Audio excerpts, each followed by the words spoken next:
horns. They are an important part of the game when it comes to healing and recovery. How to get them? You can get them from the Wandering Merchant, the green ones, who are the base merchants, okay? These guys have all of the base necessities, more or less. You want to slot on Fine First and Nobles on 5 POWs, Goblins specifically, to get the 40% discount. So you just saw the benches. You can access them through the tech tree, unlock them yourselves. These are the saddles that you can use horns for. These are the medicinal items. High grade medical supplies is the most notable one. It automatically fixes the majority of illnesses that pals will have. Also, horns can be used for all this other random stuff down on the medicinal workbenches and whatnot.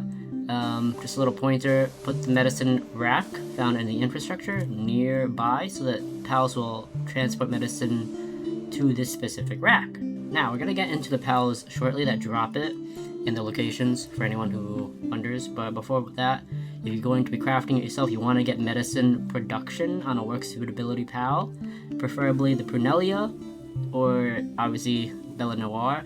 Now, this is the proof right here. Work and movement speed are going to be hindered if they are affected by these illnesses, right, that need to be cured with the medicine production, so to speak. I made several guides on several videos on this, but these are maximum efficiency right now. These guys are at max efficiency. I have them stocked up, so whenever they get like hurt or whatever, they go to the rack and heal themselves. Now, these are the pals that drop them. Capritis are found there. These are what they look like, and they will drop horns. So it's kind of just going to be the same thing over and over and over with the next few clips. This is the Capritis. Next up are the Elk-Thideer, I think. It's Ike-Thideer, by the way. There's an I in there, not an L. But they're these antler dudes, right? And these are...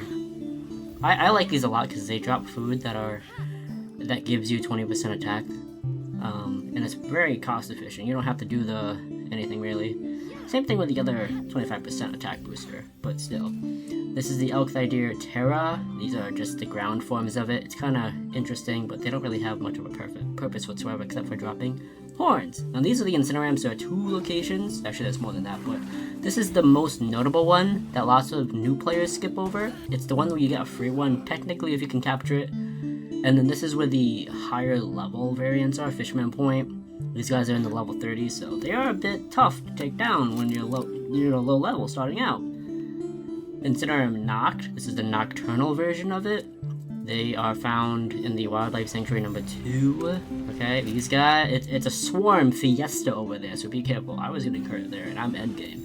This is Arsox. So technically, if you haven't noticed, the horn pals drop horns, believe it or not. You know, that's just, it's funny. This is Rangrex.